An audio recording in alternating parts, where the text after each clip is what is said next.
السلام عليكم ورحمة الله وبركاته. إن الحمد لله والصلاة والسلام على رسول الله وبعد. عن أبي ذر رضي الله تعالى عنه قال: رأى رسول الله صلى الله عليه وسلم شاتين ينتطحان فقال: أتدري فيما ينتطحان يا أبا ذر؟ قال: لا. قال: لكن الله يدري وسيحكم بينهما. রাহু আহমদ। প্রিয় দিনী ভাইরা, আমরা বিগত সপ্তাহগুলোর ন্যায় আজকে অত্যন্ত গুরুত্বপূর্ণ একটি হাদিসের ব্যাখ্যা আলোচনা করব। আমরা ইতোপূর্বে বেশ কয়েকটি পর্বে আলোচনা করেছি। আমাদের আজকে সপ্তম ক্লাস, আরো 6টি ক্লাস গেছে। যে বিষয়ে আমরা ক্লাস করেছি বইটি আমরা ভাইদেরকে দেখিয়েছি, উসুলুল ঈমান, ইমাম মোহাম্মদ বিন আব্দুল ওয়াহাব রহমতুল্লাহ আলাইহি রচিত অত্যন্ত গুরুত্বপূর্ণ একটি বই, যেখানে ইমানের মৌলিক দিকগুলো নিয়ে আলোচনা করা হয়েছে। যদিও আমরা প্রথম ক্লাসগুলোতে বলার চেষ্টা করেছি যে ইমানের যে রুকনগুলো রয়েছে, আমানতু বিল্লাহি ওয়া মালাইকাতিহি ওয়া কুতুবিহি ওয়া রুসুলিহি ওয়াল ইয়াউমিল আখির ওয়াল কদরি খাইরিহি ওয়া শাররিহি, ইমানের যে 6টি রুকন রয়েছে, সম্মানিত শেখ এই বইয়ে সে রুকনগুলি নিয়ে কথা বলেননি, বরং ইমানের মৌলিক যে বিষয়গুলি রয়েছে তথা আল্লাহর সিফত সম্পর্কে জানা, গুণাবলী সম্পর্কে জানা, যার সাথে ইমানের সম্পৃক্ততা রয়েছে, যার মাধ্যমে আমাদের ইমান স্বচ্ছ হয়, পরিচ্ছন্ন হয় এবং ইমান মজবুত থাকে, ইমান ভঙ্গ হয় না। এ ধরনের গুরুত্বপূর্ণ কিছু হাদিস তিনি আলোচনা করেছেন। এ বইয়ে 142টি হাদিস তিনি আলোচনা করেছেন। যে হাদিসগুলিতে আল্লাহর সিফাত নিয়ে কথা হয়েছে, আল্লাহর গুণাবলী নিয়ে কথা হয়েছে, যে গুণাবলীগুলো আমাদের জানা এবং এর প্রতি স্বচ্ছ ধারণা নেওয়া আমরা বলতে পারি ইমানের প্রথম দাবি। কেননা যার মাধ্যমে আমাদের ইমানের স্বচ্ছতা হবে এবং ইমান নষ্ট হওয়া থেকে বিরত থাকবে, সেই বিষয়গুলি জানাও কিন্তু আবশ্যক। এজন্য ইমাম মোহাম্মদ বিন আব্দুল ওয়াহাব রহমতুল্লাহ আলাইহি তিনি অতি সংক্ষেপে বই লেখলেন উসুলুল ঈমান, ইমানের উসুল বা মৌলিক বিষয়সমূহ, এবং সেখানে হাদিস আলোচনা করলেন 142টি হাদিস। আমরা ইতিপূর্বে 3টি হাদিস পড়েছি। আজকে আমাদের চতুর্থ হাদিসের ব্যাখ্যা হবে। হাদিসটি আমরা পড়েছি, যে হাদিসটি মুসনাদে আহমদ এসেছে। আবু যর গিফারী রাদিয়াল্লাহু তাআলা আনহু থেকে হাদিসটি বর্ণিত। তিনি বর্ণনা করেছেন, قال রাআ রাসূলুল্লাহ সাল্লাল্লাহু আলাইহি ওয়াসাল্লাম শাতাইনি ইয়ানতাতিহান। দুটি ছাগলছানাকে তিনি দেখলেন, ছাগলের বাচ্চা ছাগলছানাকে দেখলেন যে তারা পরস্পরে লড়াই করছে, ঝগড়াঝাটি করছে, লড়াই করছে। নবী সাল্লাল্লাহু আলাইহি ওয়াসাল্লাম আবু যর গিফারী রাদিয়াল্লাহু তাআলা আনহুকে উদ্দেশ্য করে বললেন, আতাদরি ফিমা ইয়ানতাতিহান ইয়া আবু যর? আবু যর, তুমি কি জানো যে এই ছাগলছানা দুটি কেন ঝগড়া করছে, কি নিয়ে ঝগড়া করছে? এই দুটো ছাগলছানা, ছাগলের বাচ্চা, এরা কি নিয়ে ঝগড়া করে, পশু কি নিয়ে ঝগড়া করে আমরা কিভাবে বলতে পারবো? তিনি বললেন, ক্বাল আল্লাহ, তিনি বলেন, না, আমি তো জানি না। নবী সাল্লাল্লাহু আলাইহি ওয়াসাল্লাম তখন তাকে উদ্দেশ্য করে বললেন, লাকিন্নাল্লাহ ইয়াদরি, তুমি জানো না, আমি হয়তো বা জানি না, কিন্তু আল্লাহ সুবহানাহু ওয়া তাআলা তিনি জানেন। আল্লাহ সুবহানাহু ওয়া তাআলা তিনি জানেন। ওয়া সায়াহকুমু বাইনাহুমা, এবং এই দুটি ছাগলছানা যে তারা লড়াই করছে, এদেরও আল্লাহ সুবহানাহু ওয়া তাআলা ফয়সালা করবেন কাল কিয়ামত দিবসে। এই দুটি ছাগলছানারও ফয়সালা করবেন, কে কার প্রতি অন্যায় আচরণ করলো, কে জুলুম করলো। অন্যায় করে তো একটি ছাগলছানা অপর ছাগলছানাকে মারতেও পারে, তার দোষ ছিল না, ত্রুটি ছিল না। নবী সাল্লাল্লাহু আলাইহি ওয়াসাল্লাম বললেন যে এই যে দুটি ছাগলছানা দেখছো, তারা যে লড়াই করছে, কেন লড়াই করছে এটা আল্লাহ সুবহানাহু ওয়া তাআলা তিনি ভালো জানেন, আল্লাহ ভালো জানেন। এবং কাল কিয়ামত দিবসে এদেরও বিচার হবে, তাহলে এখানে আমরা এই হাদিসে অনেকগুলো আমরা দিক পেয়েছি। যেহেতু আমরা উল্লেখ করেছি যে সম্মানিত শেখ মোহাম্মদ বিন আব্দুল ওয়াহাব রহমতুল্লাহ আলাই তিনি আল্লাহর সিফাত নিয়ে কথা বলেছেন। এখানে বেশ অনেকগুলো সিফাত বর্ণিত হয়েছে, আল্লাহর গুণ বর্ণিত হয়েছে, আল্লাহর গুণ বর্ণিত হয়েছে, যে গুণগুলি হলো আমাদের আলোচনার মেইন বিষয়, মূল বিষয়। এখানে এ হাদিসে অত্যন্ত গুরুত্বপূর্ণ দুটি গুণ বর্ণিত হয়েছে। প্রথম গুণ হলো আল ইলম, আল্লাহর জ্ঞান। আল্লাহর জ্ঞান, আল্লাহ সুবহানাহু ওয়া তাআলার জ্ঞান সাব্যস্ত হয়েছে এবং তার সকল সৃষ্টিকে পরিব্যাপ্ত করে রেখেছে। আল্লাহর যে জ্ঞান, আল্লাহর জানা, আল্লাহ যে জানেন, আল্লাহর জ্ঞান যে সবকিছুকে বেষ্টন করে রেখেছে, তার ইলমের, তার জ্ঞানের বাইরে কোনো কিছুই নাই। নবী সাল্লাল্লাহু আলাইহি ওয়াসাল্লাম আল্লাহর জ্ঞান যে সবকিছুর প্রতি রয়েছে এই বিষয়টি তিনি এখানে বোঝাতে চেয়েছেন।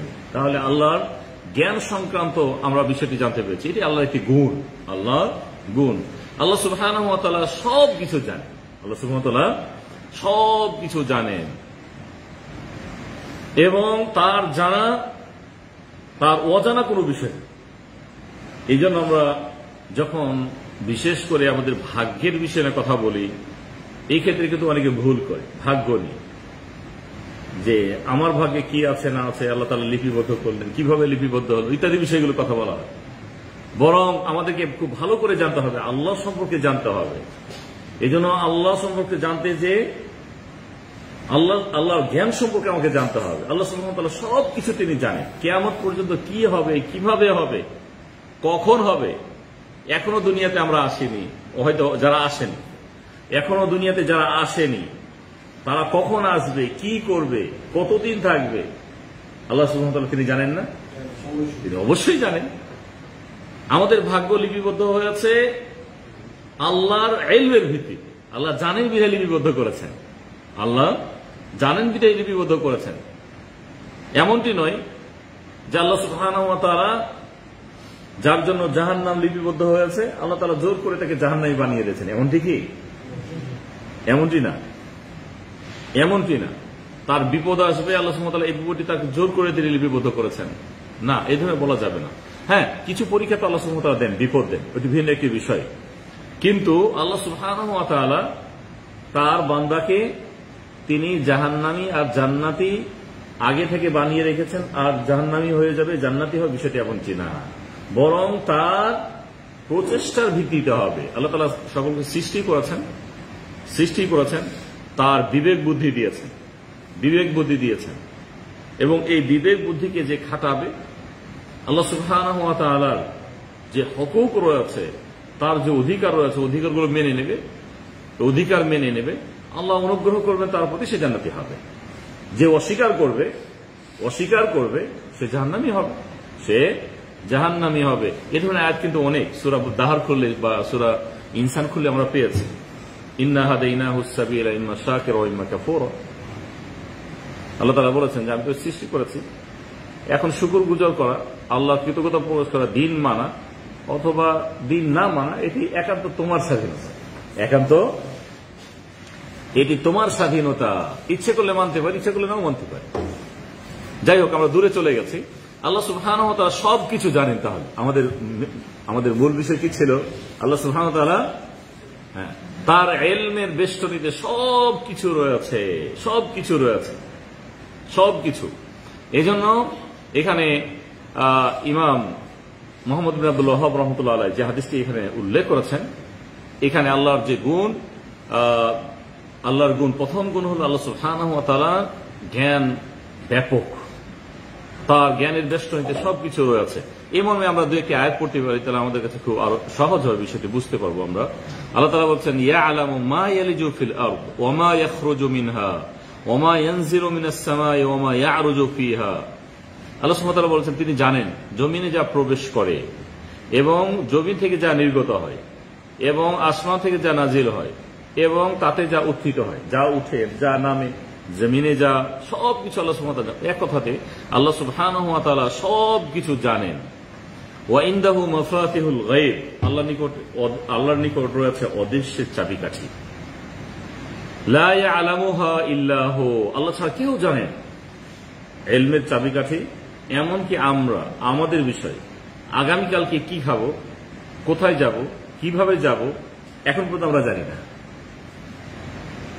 এমন অনেক অনেক কারণ এসে দাঁড়াবে, আপনি আসলে যেতে চাননি, আপনি আসলে খেতে চাননি, আপনি সেখানে সেটি দেখতে চাননি, কিন্তু সেটি অটোমেটিক দেখা হয়ে গেছে।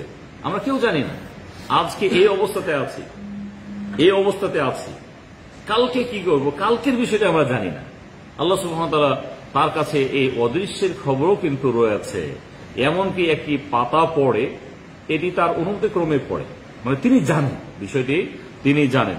এই জন্য আল্লাহ সুবহানাহু ওয়া তাআলা যেহেতু সবকিছু জানেন, এই জন্য দুটি ছাগল ছাড়া সেখানে মারামারি করছে, আল্লাহ সুবহানাহু ওয়া তাআলা তাদের সম্পর্কে তিনি জানেন। এটি আমরা বলতে পারি এটি আকীদার বড় একটি বিষয় যে আল্লাহ সুবহানাহু ওয়া তাআলা আমাদের সবকিছু জানেন। ওয়ামা তাহমিলু মিন উনসা ওয়ালা তাদাউ ইল্লা বিইলমিহি, আল্লাহ সুবহানাহু ওয়া তাআলা নারীর গর্ভে কি রয়েছে এবং কি প্রসব করবে আল্লাহ সুবহানাহু ওয়া তাআলা তিনি জানেন, তিনি জানেন। আমরা আমাদের বিষয়গুলো যদি বলি, ডাক্তার কেউ বলতে পারে না, ডাক্তার মায়ের গর্ভে কি রয়েছে, অনেকে বলে যেন ডাক্তার তো বলে দিচ্ছে। ডাক্তার কখন বলে? যখন আকৃত হয়ে যায় তখন বলে। এটি তো সবাই বলতে পারবে, এটি তো এমন কিছু না। আপনি এখন বিয়ে শাদী করেননি, আপনি বিয়ে শাদী করবেন, সন্তান কয়টি হবে, কি হবে আমরা বলতে পারবো? কোন ডাক্তার বলে দিতে পারবে? মায়ের রেহমে যে পানি বিন্দু গেল, এক ফোঁটা, এই মানে শুক্রকীট শুধু গেছে, এটি থেকে কি হবে বলতে পারবে? তাহলে কেউ বলতে পারে না। আল্লাহ সুবহানাহু ওয়া তাআলার ইলমে রয়েছে। এজন্য আমরা এক কথাতে বুঝে নেব যে আল্লাহ সুবহানাহু ওয়া তাআলার ইলমের, তার জ্ঞানের বেষ্টনীতে সবকিছু রয়েছে। এই হাদিসে এই বিষয়টি অত্যন্ত গুরুত্বপূর্ণ একটি বিষয়। বিধায় ইমাম মোহাম্মদ বিন আব্দুল ওয়াহাব রাহমাতুল্লাহ আলাইহি এই হাদিসটিকে সামনে নিয়ে এসেছেন যেন আমরা আল্লাহর জ্ঞান সম্পর্কে বুঝতে পারি। যে ব্যক্তি আল্লাহর জ্ঞান সম্পর্কে বুঝবে, আল্লাহ সম্পর্কে জানবে, আল্লাহ সুবহানাহু ওয়া তাআলা এই জন্য বলেছেন ফা'লাম আন্নাহু লা ইলাহা ইল্লাল্লাহ, জ্ঞান অর্জন করো, আল্লাহ বিষয়ে জ্ঞান অর্জন করো, আল্লাহ সম্পর্কে জ্ঞান অর্জন করো। আল্লাহ ছাড়া সত্যিকার কোনো উপাস্য নাই। আল্লাহ সম্পর্কে কেউ যখন জ্ঞান অর্জন করবে যে তিনি সব কিছু জানেন, তার জানার বাইরে কিছু নেই, তাহলে রাতের অন্ধকারে চোর চুরি করবে না, ডাকাতি করবে না। রাতের অন্ধকারে কি আল্লাহ সুবহানাহু ওয়া তাআলা মানে দেখেন না? তিনি তার ইলমের বাইরে কিছুই নাই, তিনি দেখেন। এই জন্য একাকী রয়েছে, মানুষের সামনে অনেক কিছু মানুষ করতে পারে না। এখন ডিভাইস নেই, আপনার হাতে স্ক্রিন টাচ আছে, এই স্ক্রিন টাচে আপনি মানুষের সামনে অনেক কিছু করতে পারেন না, চক্ষু লজ্জা আছে। একাকী যখন অনেকে হয়, যারা হয়তো অন্যায় অভ্যস্ত, একাকী যখন হয়তো অনেক কিছু সে করতে পারে বা করে। এই ক্ষেত্রে যখন ব্যক্তি আল্লাহ সম্পর্কে জ্ঞান অর্জন করবে এবং তাকে রাকিব, পর্যবেক্ষক হিসেবে মেনে নেবে যে তিনি সবকিছু আমার দেখছেন, তিনি সবকিছু শুনেন, তার ইলমের বাইরে কোনো কিছুই নাই, তখন এতটুক যদি জ্ঞান অর্জন করতে পারে তাহলে কিন্তু অনেক অন্যায় থেকে সে নিজেকে মুক্ত থাকতে পারে। অনেক অন্যায় করতে পারবে না যে আমি যে রাত্রে অন্ধকারে করছি, একাকী করছি না, এটিও তো সম্ভব না। আল্লাহ তাআলা তো দেখেন, এই জন্য আরশের নিচে যারা ছায়া পাবে কাল কিয়ামতের দিন, তাদের মাঝে এক শ্রেণীর ব্যক্তিরা হলেন তারা যারা অন্যায়ের সুযোগ থাকা সত্ত্বেও আল্লাহর ভয়ের কথা বলেছেন যে ইত্তাকিল্লাহ, আল্লাহকে ভয় করো। আল্লাহ নবী যে হাদিসটি আমরা বিশেষ আরশের নিচে যারা ছায়া পাবে তাদের বিষয়ে এক প্রকার ব্যক্তির কথা আল্লাহ নবী বলেছেন যে ওই প্রকার ব্যক্তি যাকে, ওই প্রকার পুরুষ যাকে সুন্দরী নারীর রমণী তাকে আহ্বান করলো অন্যায় কাজের দিকে এবং খুব নির্জনে তাকে নিয়ে গেল, যেখানে মানুষ দেখার কোনো ধরনের ভয় নাই, কোনো শঙ্কা নাই, ভয় ভীতি কিছুই নাই। এরপরে তাকে বললো যে অন্যায় কাজে তুমি লিপ্ত হও। সে এখন কি করবে? এবং তাকে বল প্রয়োগও করছে, তোমাকে মেরে ফেলা হবে, হত্যা করা হবে যদি না তুমি অন্যায় লিপ্ত হও। এখন সে কি করবে? সে বললো যে ওকে না, বলবে যে ইত্তাকিল্লাহ, তুমি আল্লাহকে ভয় করো, তুমি আল্লাহকে আল্লাহকে ভয় করো, তুমি আল্লাহকে ভয় করো। তাহলে এই নির্জনতায় সে কথা বলবে যে আল্লাহকে ভয় করো, কেননা আল্লাহর ইলম যে রয়েছে, এই ইলমে সে বিশ্বাসী, আল্লাহর জ্ঞানে সে বিশ্বাসী। যা এখন মানুষের সামনে অন্যায় করলে সেটি অন্যায় হতো, আল্লাহ তাআলা দেখতেন। আমি একাকি যে এখন এই অন্যায় কেউ যদি পৃথিবীর কেউ দেখে না, কিন্তু আল্লাহ সুবহানাহু ওয়া তাআলা তিনি তো আমাকে দেখেন, আমাদেরকে তো দেখছেন, অতএব আমি এই অন্যায়ে জড়াতে পারি না। এই জন্য নবী সাল্লাল্লাহু আলাইহি ওয়াসাল্লাম বলেছেন, ইত্তাকিল্লাহ হাইসুমা কুনতুম, যেখানে থাকো না কেন আল্লাহকে ভয় করো, যে অবস্থায় থাকো না কেন আল্লাহকে ভয় করো, আল্লাহকে ভয় করো। আল্লাহর ভয়টি, আল্লাহর ভয় হবে যখন আল্লাহ সম্পর্কে আমরা জানবো, তখন এই ভীতিটি আমাদের কাছে আরো স্পষ্ট হবে, আরো ভীতি বাড়বে, আল্লাহর ভয়টি আমাদের বাড়বে। এই জন্য আল্লাহ সম্পর্কে জ্ঞান অর্জন করা এটি আবশ্যক একটি বিষয়, এটি আল্লাহ একটি বড় গুণ। আল্লাহর ইলমের বাইরে কোনো কিছুই নেই, আল্লাহর ইলমের বাইরে কোনো কিছুই ঘটে না, সবকিছু তিনি জানেন, সবকিছু তিনি দেখেন। আর আল্লাহ সুবহানাহু ওয়া তাআলা তিনি একই সাথে সবকিছু করতে পারেন। তিনি কাউকে দিতে পারেন, কাউকে বাধা দিতে পারেন, নাহলে অনেক সময় বলতে পারেন যে আল্লাহ সুবহানাহু ওয়া তাআলা তিনি সবকিছু কিভাবে দেখতে পারেন, যিনি সবকিছু দেখতে পারেন তিনি হলেন রব, তিনি হলেন রব। তিনি বাধা দিতে পারেন, তিনি হলেন রব। কাউকে দিতে পারেন, কাউকে সাজা দিতে পারেন, তিনি হলেন রব, তিনি হলেন রব। এ মর্মে আমরা আরেকটি আয়াত পড়তে পারি সূরা তালাক থেকে, যদি আয়াত পড়ি 12 নম্বর আয়াত, ইন্নাল্লাহা আলা কুল্লি শাইইন কাদির, আল্লাহ সুবহানাহু ওয়া তাআলা সকল বিষয়ে তিনি ক্ষমতাবান, সকল বিষয়ে ক্ষমতাবান। ওয়া আন্নাল্লাহা ক্বাদ আহাতা বিকুল্লি শাইইন ইলমা, আল্লাহ সবকিছুকে, আল্লাহর জ্ঞান, তার জ্ঞান সবকিছুকে পরিবেষ্টন করে রেখেছে। তাহলে আমাদের কাছে খুব স্পষ্ট, যেহেতু হাদিসে আছে দুটি ছাগলছানা মারামারি করছে, নবী সাল্লাল্লাহু আলাইহি ওয়াসাল্লাম আবু যারকে উদ্দেশ্য করে বললেন যে বলো কি বিষয়ে, কি নিয়ে তারা ঝগড়াঝাটি করে, কিভাবে লড়াই করে, লড়াই কেন করে? তিনি বললেন যে আমি তো জানি না। আসলে আমরা জানি না, অনেক বিষয় আমরা জানি না, বাহ্যিক দেখছি তাকে, কিন্তু তার কথা তো আমরা শুনি না। নবী সাল্লাল্লাহু আলাইহি ওয়াসাল্লাম অতি সংক্ষেপে বললেন যে আল্লাহ সুবহানাহু ওয়া তাআলা তিনি এদের লড়াই সম্পর্কেও তিনি জানেন। তাহলে জানার বিষয়টি, জানার, এখানে এই জানা আল্লাহর যে একটি বড় গুণ, তিনি সবকিছু জানেন, এমনকি পশু পাখি কি নিয়ে তারা ঝগড়াঝাটি করে, মারামারি করে, লড়াই করে, আল্লাহ সুবহানাহু ওয়া তাআলার ইলমের বাইরে নয়। এজন্য আল্লাহ সুবহানাহু ওয়া তাআলা বলেছেন, ওয়া আন্নাল্লাহা ক্বাদ আহাতা বিকুল্লি শাইইন ইলমা, আল্লাহ তার জ্ঞানে সবকিছু তিনি বেষ্টন করে রেখেছেন। এটি তাহলে একটি বড় বিষয়, আকীদা আমরা বিষয় পেয়েছি যে তার জ্ঞানের বাইরে কোনো কিছু নেই, এখানে জ্ঞান সাব্যস্ত হয়েছে, এই একটি বিষয়। দ্বিতীয় বিষয় হল নবী সাল্লাল্লাহু আলাইহি ওয়াসাল্লাম যেহেতু হাদিসের শেষ অংশে বলেছেন লাকিন্নাল্লাহা ইয়াদরি, তিনি জানেন, ওয়া সায়াহকুমু বাইনাহুমা, এই দুটি ছাগলছানার যে লড়াই, আল্লাহ তো এদের কারণ জানেন। দ্বিতীয় বিষয় তিনি এখানে উল্লেখ করেছেন ওয়া সায়াহকুম, আল্লাহ সুবহানাহু ওয়া তাআলা এদের বিচার ফয়সালা করবেন, এদের বিচার ফয়সালা করবেন। তাহলে বিচার ফয়সালাটি আল্লাহ সুবহানাহু ওয়া তাআলা তিনি যে বিচার ফয়সালা করেন এবং ন্যায় নিষ্ঠার সাথে বিচার ফয়সালা করেন, ন্যায় নিষ্ঠার সাথে বিচার ফয়সালা করেন, আমরা এই হাদিসে এই বিষয়টি স্পষ্ট করেছি, এটি আল্লাহর একটি গুণ। আল্লাহ সুবহানাহু ওয়া তাআলা কারোর প্রতি তিনি অন্যায় আচরণ করেন না, অবিচার করেন, অবিচার হবে না। আল্লাহ সুবহানাহু ওয়া তাআলা কারোর প্রতি অন্যায় অবিচার করবেন না। এই জন্য আমরা অনেক সময় এই পৃথিবীর বিষয়গুলো আমরা অনেক সময় ভুল বুঝেছি যে আল্লাহ সুবহানাহু ওয়া তাআলা কাউকে অর্থ সম্পদ বেশি দিয়েছেন, কাউকে একটু কম দিয়েছেন, কাউকে একটু লম্বা করে সৃষ্টি করেছেন, কাউকে একটু খাটো করে সৃষ্টি করেছেন। আল্লাহ কি অবিচার করেছেন? না, অবিচার করেন। উত্তর হবে আল্লাহ তাআলা অবিচার করেননি। আল্লাহ সুবহানাহু ওয়া তাআলা ভালোবেসে তাকে অর্থ কম দিয়েছেন, সন্তানাদি দেননি।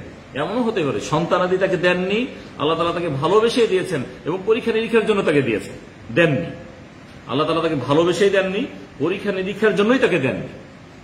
তাকে ভালোবেসে দিয়েছেন, পরীক্ষা নিরীক্ষার জন্য দিয়েছেন। তাহলে আল্লাহর ভালোবাসা তার প্রতি রয়েছে, তার প্রতিও রয়েছে।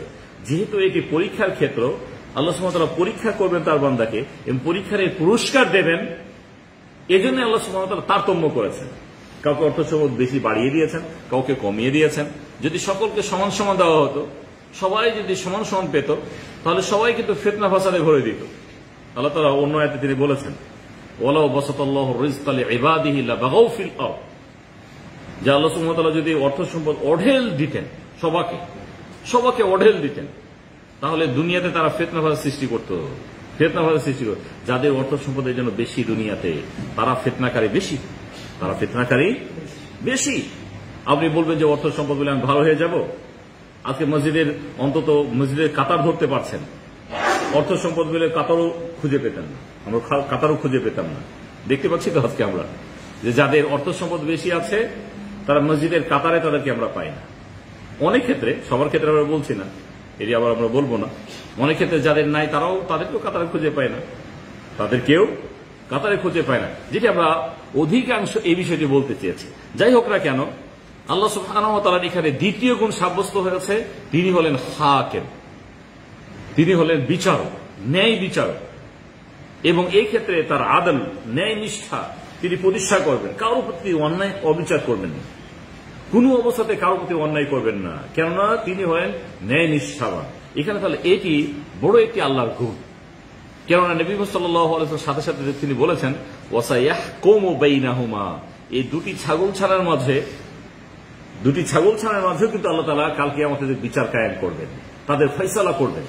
কে অন্যায় করেছে, যে অন্যায় করেছে এই অন্যায়ের প্রতিশোধ নেওয়া হবে, আল্লাহ তাআলা প্রতিশোধ নেবেন, তাকে শক্তি বাড়িয়ে দেবেন।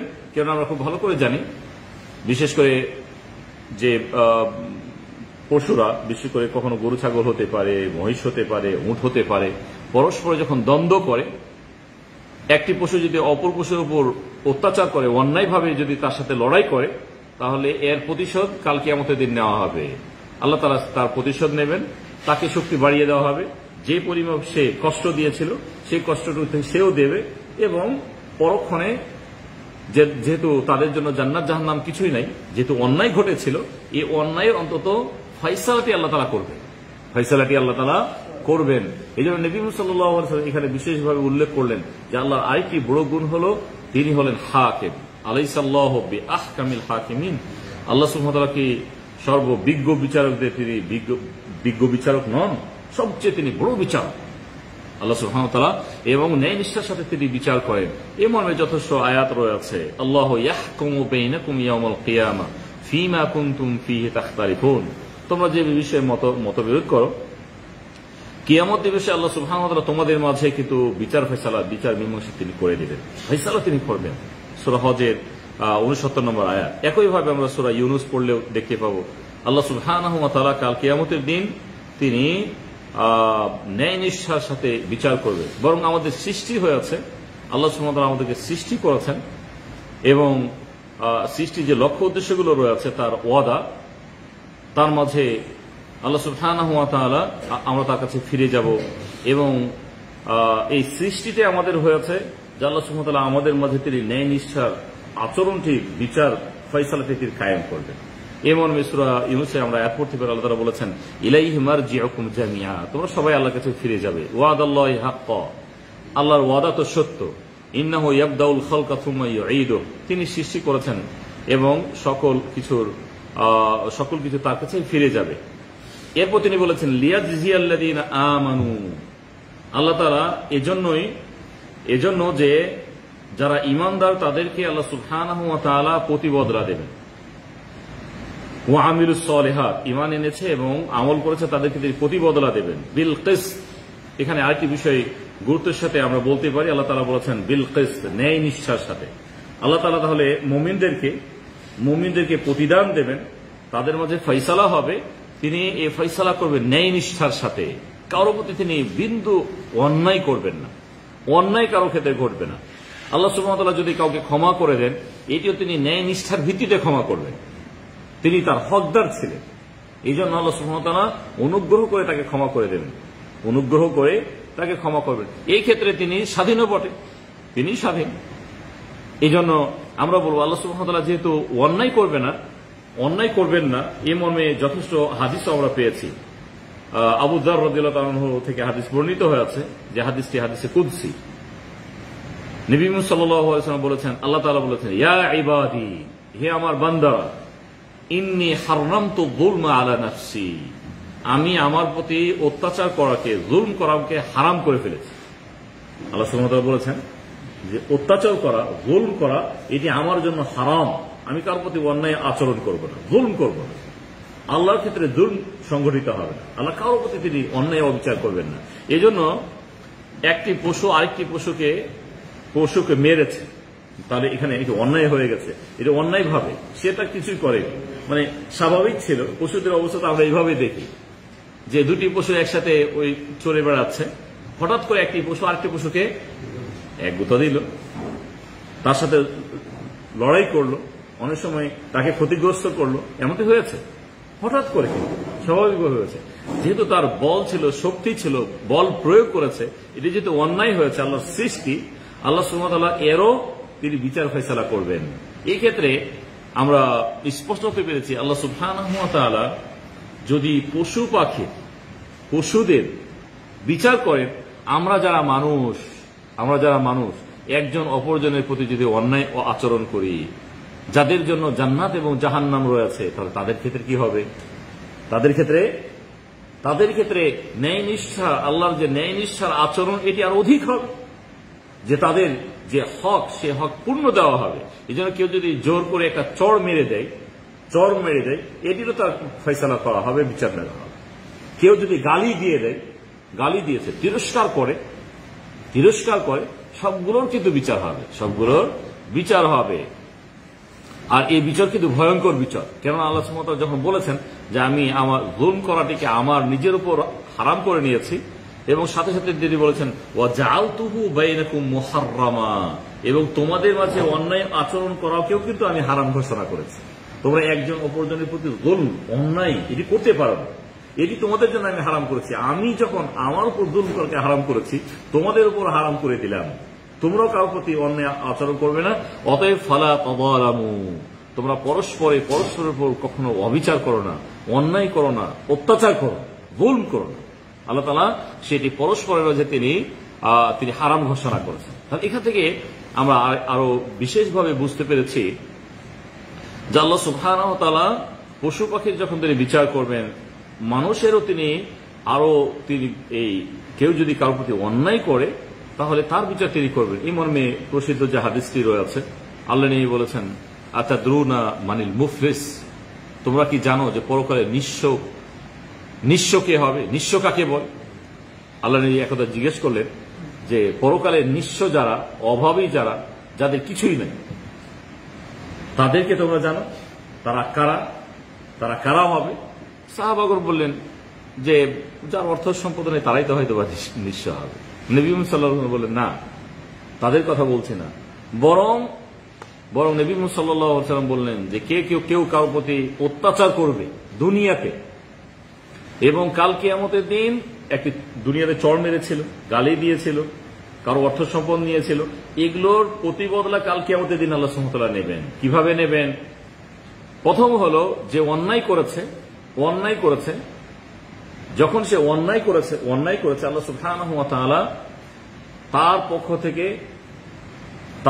থেকে আল্লাহ সুবহানাহু ওয়া তাআলা যার প্রতি অন্যায় করা হয়েছে তার সওয়াব তাকে দিয়ে দেওয়া হবে, তার সওয়াবগুলি দিয়ে দেওয়া হবে। সওয়াব যদি তার না থেকে থাকে, তাহলে তার যে গুনাহ ছিল সেই গুনাহগুলি নিয়ে তার উপর চাপিয়ে দেওয়া হবে। কেননা সে যেহেতু অন্যায় করেছে, অন্যায়ের সাজা কালকে আমাদের কি হবে? সেখানে তো আর বাড়িঘর নাই, বাড়িঘর তো সেখানে নেই। সেখানে আমাদের আসল বিষয় এবং যেটি আমাদের মহামূল্যবান সম্পদ, সেটি কি? সেটি হল সওয়াব, আমাদের সওয়াব। এই সওয়াবের ভিখারি আমরা সবাই।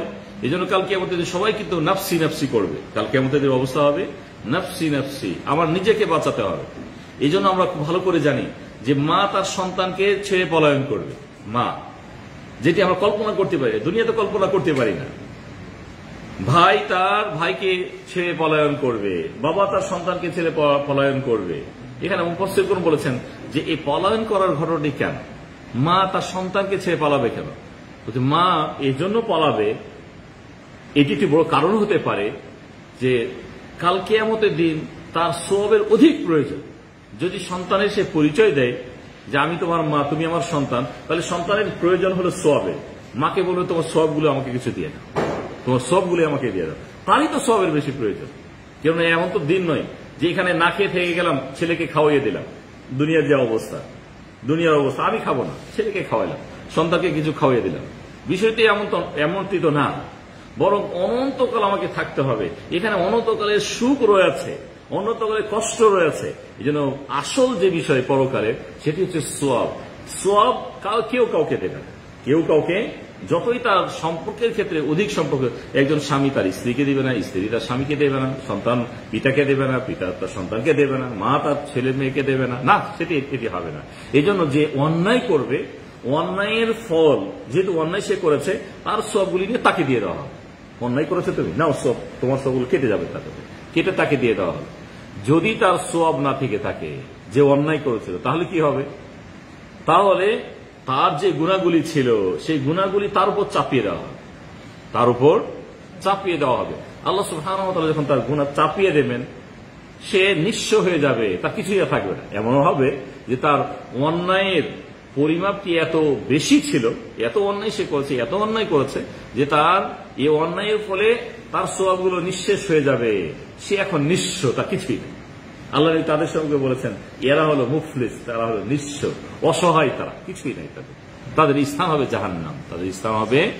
আল্লাহ তাআলা আমাদের সকলকে জাহান্নাম থেকে বাঁচান।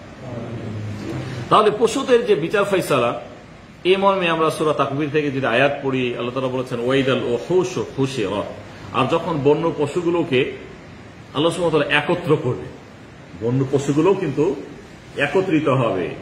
তাদের যেহেতু জান্নাত জাহান্নাম নাই, জিন এবং মানুষের তাদের হিসাব নেওয়া হবে এবং তাদের জন্য কিন্তু জান্নাত জাহান্নাম। কখন তাদের পশুদের জন্য, পশু পাখিদের জন্য, হ্যাঁ, তাদেরকে একত্রিত করা হবে। যে অন্যায় করেছিল, এই অন্যায়ের ফল তাকে ভোগ করতে হবে।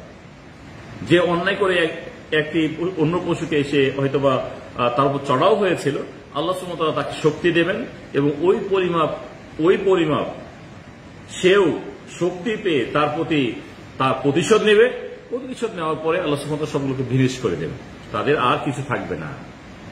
তাহলে তাদের অন্যায়গুলি, নবী মুহাম্মদ সাল্লাল্লাহু আলাইহি ওয়াসাল্লাম এই হাদিসে এই বিষয়টি উল্লেখ করেছেন। এই মর্মে সহিহ মুসলিমের মধ্যে একটি হাদিসে আছে, আবু হুরায়রা রাদিয়াল্লাহু তাআলা থেকে হাদিসটি বর্ণিত। নবী মুহাম্মদ সাল্লাল্লাহু আলাইহি ওয়াসাল্লাম বলেছেন লা তুআদ্দুন্নাল হুকুকা ইলা আহলিহা ইয়াউমাল কিয়ামা, কিয়ামত দিবসে আল্লাহ সুবহানাহু ওয়া তাআলা প্রত্যেক পাওনাদারের পাওনা কিন্তু চুকিয়ে দিবেন। প্রত্যেক পাওনাদারের, যাদের যে পাওনা রয়েছে সে পাওনা তিনি দেবেন। আল্লাহ নবী বলেছেন এমনকি হাত্তা ইউকাদ লিশ-শাতিল জালহা মিনাশ শাতিল কারনা, শিং বিশিষ্ট যে পশুগুলি তাদের শিং দ্বারা অন্য পশুকে আঘাত করেছে, আল্লাহ সুবহানাহু ওয়া তাআলা এটিরও প্রতিশোধ নেবেন। যেহেতু তারা পাওনাদার থেকে গেল দুনিয়াতে, বিধায় পরকালে আল্লাহ সুবহানাহু ওয়া তাআলা এই পশুরও বিচার করবেন। এই জন্য আজকে যে আমরা হাদিসটি পড়েছি, এই হাদিসে গুরুত্বপূর্ণ আল্লাহর দুটি আমরা গুণ বা সিফাত পেয়েছি। প্রথম সিফাত আমরা বলেছিলাম আল্লাহর ইলম, সবকিছুকে বেষ্টন করে রেখেছে আল্লাহর ইলম। দ্বিতীয় হলো আল্লাহ সুবহানাহু ওয়া তাআলা তিনি হলেন বিচার ফয়সালাকারী, উত্তম বিচার ফয়সালাকারী, আর এই ফয়সালা তিনি সবার মাঝে কায়েম করবেন। এমনকি পশুদের মাঝেও, গবাদি যে পশু রয়েছে তারাও যদি একে অপরের সাথে অন্যায় করে, তাহলে এরও তিনি বিচার ফয়সালা করবেন এবং তার বিচার ফয়সালা হবে ন্যায় নিষ্ঠার ভিত্তিতে, কারোর প্রতি তিনি অন্যায় অবিচার করবেন না। হাদিসটি আমরা আবারও পড়তে পারি। আমরা আজকে যে হাদিস নিয়ে কথা বলেছি, হাদিসটি হলো আবু যার গিফারি রাদিয়াল্লাহু তাআলা থেকে বর্ণিত। নবী মুহাম্মদ সাল্লাল্লাহু আলাইহি ওয়াসাল্লাম সম্পর্কে তিনি বলেছেন রাআ রাসূলুল্লাহ সাল্লাল্লাহু আলাইহি ওয়াসাল্লাম শাতাইনি ইয়ানতাতিহান, আল্লাহ নবী দুটি ছাগলছানাকে লড়াই করতে দেখলেন। ফাকাল, এরপর আল্লাহ নবী আবু যার রাদিয়াল্লাহু তাআলাকে উদ্দেশ্য করে তিনি বললেন আতাদরি ফিমা ইয়ানতাতিহান ইয়া আবু যার, হে আবু যার, তুমি কি জানো এই ছাগলছানা দুটি কি নিয়ে তারা ঝগড়া করছে বা লড়াই করছে? তিনি বলেন লা, আমি তো জানি না। নবী সাল্লাল্লাহু আলাইহি ওয়াসাল্লাম সাথে সাথে বললেন লাকিনাল্লাহ ইয়াদরি, আমরা জানি, তুমি জানো না, কিন্তু আল্লাহ সুবহানাহু ওয়া তাআলা তিনি ঠিকই জানেন। আল্লাহ সুবহানাহু ওয়া তাআলা তিনি এই ছাগলছানা দুটি সম্পর্কে খুব ভালো করে জানেন। ওয়াসায়াহকুমু বাইনাহুমা, এমনকি কিয়ামত দিবসে এই দুটির মাঝেও তিনি বিচার ফয়সালা কায়েম করবেন। এই হলো আজকে আমাদের আলোচনা। ইনশাআল্লাহ আমরা ধারাবাহিকভাবে এই হাদিসগুলো নিয়ে আলোচনা করব এবং আমরা প্রথমে বলেছি যে সম্মানিত শেখ মোহাম্মদ বিন আব্দুল ওয়াহাব রহমতুল্লাহ আলাই এই কিতাবে তিনি 142টি হাদিস একত্রিত করেছেন আর এই হাদিসগুলোতে আল্লাহর গুণ সাব্যস্ত হয়েছে। এই গুণগুলি নিয়ে তিনি আলোচনা করেছেন, যেগুলো ইমানের মৌলিক বিষয়। ইমানের মৌলিক বিষয়। গত যে পর্বগুলো গেছে সেখানে আমরা বেশ কিছু হাদিস পেয়েছিলাম। কিছু হাদিস ছিল আল্লাহর হাত নিয়ে কথা হয়েছিল, আল্লাহর হাত নিয়ে। অনুরূপভাবে শিরক সম্পর্কে এটি কথা হয়েছিল।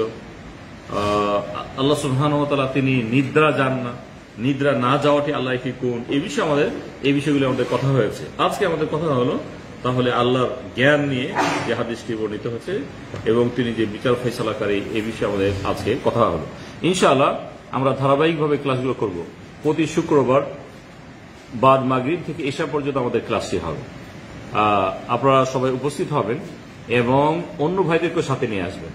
আমরা আল্লাহর কাছে দোয়া করছি, আল্লাহ সুবহানাহু ওয়া তাআলা আমাদেরকে তার সম্পর্কে জানার আমাদের অধিক সুযোগ করে দেন এবং আল্লাহ সুবহানাহু ওয়া তাআলার যে হকুক রয়েছে সে হকগুলো যেন আমরা পরিপূর্ণ দিতে পারি, আল্লাহ সুবহানাহু ওয়া তাআলা আমাদের তৌফিক দেন। এ বলে আজকের আমরা আলোচনা শেষ করছি। সাল্লাল্লাহু তাআলা আলা নবিয়িনা মুহাম্মদ ওয়া আলা আলিহি ওয়া সাহবিহি ওয়া সাল্লাম। আসসালামু আলাইকুম ওয়া রাহমাতুল্লাহি ওয়া বারাকাতুহু। ভাইরা কিছু প্রশ্ন করবেন, যাদের প্রশ্ন আছে প্রশ্ন